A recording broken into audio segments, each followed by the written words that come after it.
Hello, world. Welcome to Real Talk, Episode 2.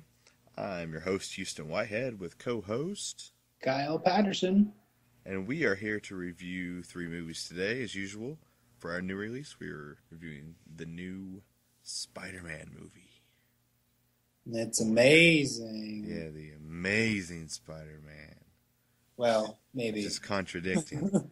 And for our kind of under the radar movie, not really under the radar, but classic, is Goon. And our avant-garde, wacky movie you've never heard of is Birdemic. So we'll start off with Spider-Man, of course. Kyle, what'd you think of Spider-Man? Yeah, I tell you, man. When I heard they were remaking Spider-Man, I was a little furious because I'm a big Spider-Man fan, and I'm in the comics and all those kinds of things. And I kind of grew up with the three movies from Sam Raimi, and so I was just like, man, this movie's gonna be pointless and just unnecessary, and it lived up to all my expectations. It Yeah. was just I didn't like it. I thought it was underwhelming. If you're gonna make a remake, you need to blow me out of the water. And this just didn't blow me out of the water. It just felt like they took the first movie and just painted over it with a new coat of paint that was less lustrous, and it wasn't that great. A lot of people are saying this movie's better because it's more closer to the comics, and I can't really agree because some of the things they put in there that they didn't put in the other three, it's just not enough to make up for it as a superior film. Yeah, but even those details is like comic book related stuff. Like if you still don't tell the story right, it doesn't really matter those little bitty things. Sure. Let's take the web shooters, for instance. Yeah. The web shooters weren't in Sam Raimi's version.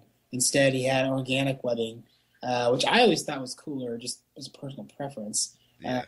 But in the comics, the point of the web shooters was that he would run out of webbing and would have to refill them with these web cartridges. Yeah. And but sometimes, he'd either be out of web cartridges or he wouldn't have time to refill them. So it would create a problem that he would have to solve, using something other than his webs. So that that can work in a story form if you work it and causing it to, making a problem with it. In this movie, though, he makes the web shooters, but then there's really no problem he runs into with them other than when they get crushed in the end. But there's they don't use them to the full effect. They're just sort of there to just please the fanboys. Yeah, it really is there just to please people and say that they put it in there. Yeah. Because, I mean, thinking about it, it's a great opportunity to create some tension and to push some plot or creativity or to be able to do some different things and maybe see Spider-Man do some things that he normally wouldn't do and put him in situations that he normally wouldn't be in because he's crutched himself on relying on the web. And sometimes you think, what does he do without that? And you can create those scenarios in this movie because you don't have the organic web that create that problem, and that could have been, I mean, that's a brand new angle that they could have went toward that not only distanced themselves from the other three movies, but also gave the viewers a different angle to look at Spider-Man. And I feel like they missed out on an opportunity to do that. And I think that would have made me a lot more happy if they would have kind of used that more in the movie, focused a little bit more on it. Yeah, like I said before, it definitely feels like they just took the laziest route possible with this and just copied the first movie basically. Yeah. And that's understandable in terms of the origin story because it's going to be the same elements. Uncle Ben has to get shot. He has to get inspiration. He makes the costume in terms of the Spider-Man gets bit by the spider. That's understandable. But every scene in this film, it's like there's like a few new characters, but that's about it. And it's just the same movie, like the same. It ends on a graveyard scene. It begins with him getting beat up at school. It's just the same thing we've already seen before. Yes. And for a movie that's not even 10 years old, it just makes no sense why they had to relaunch it.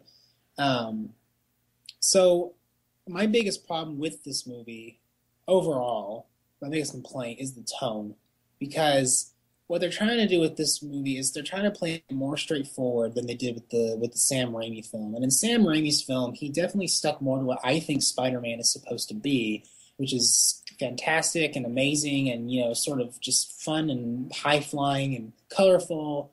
And some people complain that the movies are too corny and they have too many like comic booky, cheesy kind of moments. But those are fine to me because they're few and far between, but they kind of make that universe, believable in its own right. With this movie, they're trying to play it more darker and straightforward, sort of like getting towards like the Batman movies. But the problem with that is like, if you're going to go to that end of the spectrum, you've got to go all the way. Yeah, absolutely. But they don't. They just kind of like they paint like a straightforward tone over it, but they still stick to the what Spider-Man's tone is, and you can't have that. Otherwise, it just winds up like a big mess. And the main villain in this movie is this just awful CGI goofy lizard monster, and it's like I would believe this more if I was watching a Sam Raimi Spider-Man film than watching this Mark Webb Spider-Man film. Yeah. Well, on tone, I will actually disagree with you on that because I actually like the tone. Okay. I like the idea of the tone. I'll say it like that. Yeah. Because it wasn't done completely right, but I saw a lot of things that were done right that I did like about it. When you're saying about the Batman movies are very realistic based, and I do like that in comparison to a movie like Green Lantern or the Hulk or like Thor or the Avengers type movies that are just kind of comic book and fun and it's not something that you want to believe in realism when they smash through a whole building like. Yeah. You're expecting that, and that's not something that you doubt. And I like that more realistic realm, which is why I was excited about Spider-Man going into it. I was definitely very worried because I think they relaunched it way too soon if they were going to, because I still have that flavor of the last ones in my mouth, and that hasn't gone away yet. So I think sometimes when you relaunch something like as epic as and memorable as Spider-Man is, sometimes you kind of just got to let the waves die down before you start riling them up again. And I didn't feel like they gave that time. Yeah, absolutely. But anyway, the tone I did like. I did like that realism. I did like the way that he developed his powers. It wasn't in that comic booky fashion where he's testing and training and it goes through like a montage of him learning. I liked that it was just him. Like the first morning after he got bitten, he woke up and he started to do his daily routine and he started breaking stuff and he like broke the mirror and the sink and the water went everywhere and he's like, oh crap, I need a towel, and he grabs a towel and he pulls the whole towel rack off and like breaks the sink. Like I like that. That's something that I can relate to a lot more, and I like that to see him develop in a more human-like way than in a superhero-ish way. And I kind of get to see him develop and start shading darker into a superhero, and you start to see him gain his confidence instead of him instantly getting his confidence. And I kind of like that, and I definitely think he was a lot wittier in this. I really like that. He was very confident and sometimes a little cocky. All those snaring remarks I like, and in the other movies he seemed just goofy. Well, he made jokes. He made jokes in those ones too. Yeah, but I didn't laugh at those.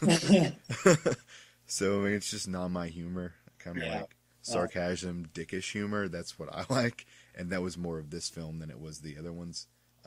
Because the other ones, it just kind of seemed like he was trying to be cute, and that just kind of turns me away. But yeah, kind of an agree to disagree. But I will say that they didn't do it right in a lot of ways, like dealing with his uncle's murder and dealing with his him in the hood, and he looks like a villain sometimes when he's like walking the streets and he's got his hood up and he's kind of closed off and lonely.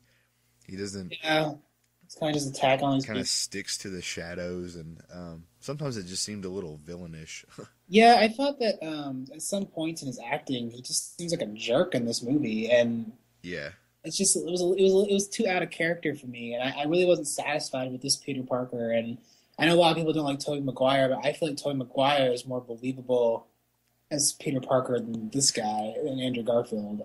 Yeah, I just wish that his character developed as well as I thought that his powers did. The way they developed him learning his abilities. If he could have developed his character like that, I think that would have been times 10 greater because Sure. it just feels like you developed half of the guy. You developed the super hero part, but you didn't develop the man in the movie. Yeah, they bring And up you this can't weird. connect to him. Yeah, this movie has a strange parents subplot in the beginning, and Ugh.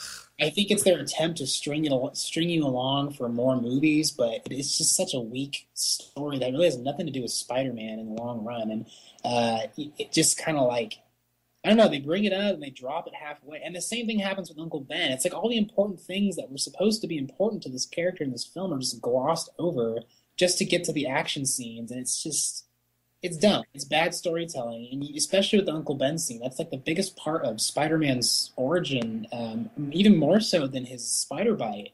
And it just kind of happens in this film, and they just kind of go on. They kind of mention it at the end, which is like so much less impactful than the way it happens in Sam Raimi's version, where you actually see him, shot, and Peter gets really pissed off, and he goes chase after him. That's probably the best part in the first movie.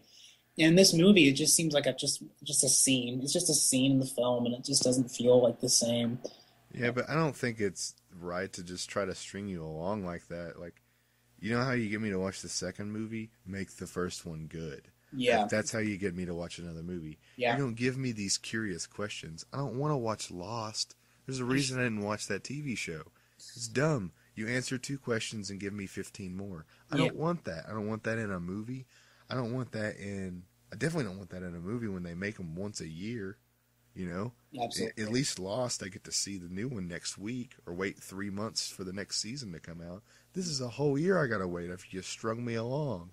Like, that's not fair. Like, just make a good, solid movie Yeah, and make me want more of that, and then I'll come back because I enjoyed the first one.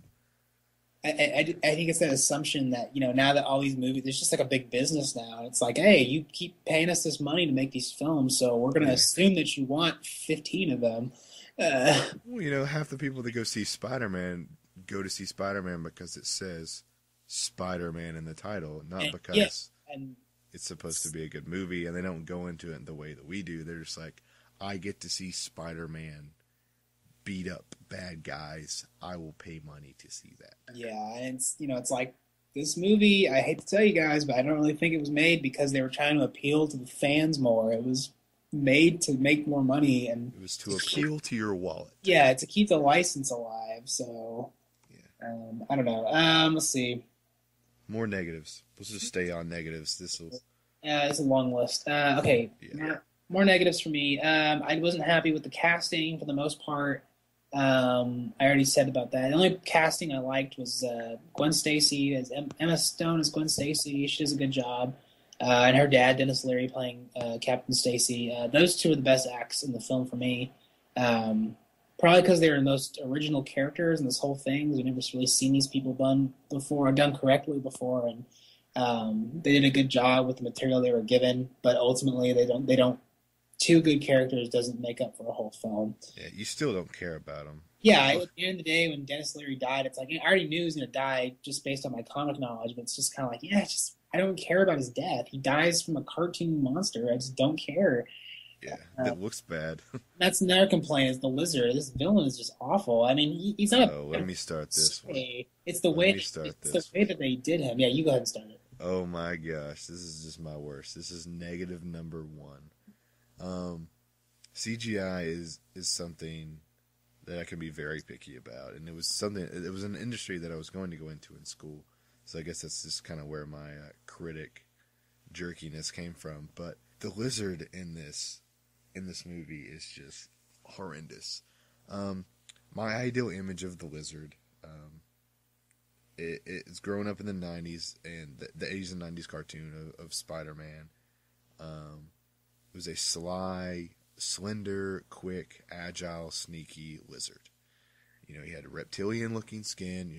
The shredded lab coat, which they did do the shredded lab coat in the movie. But he was very sly and agile, just like Spider-Man. And they had these really quick, I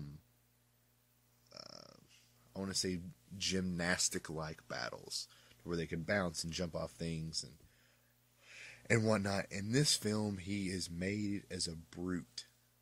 he is a huge sci-fi monster B movie villain.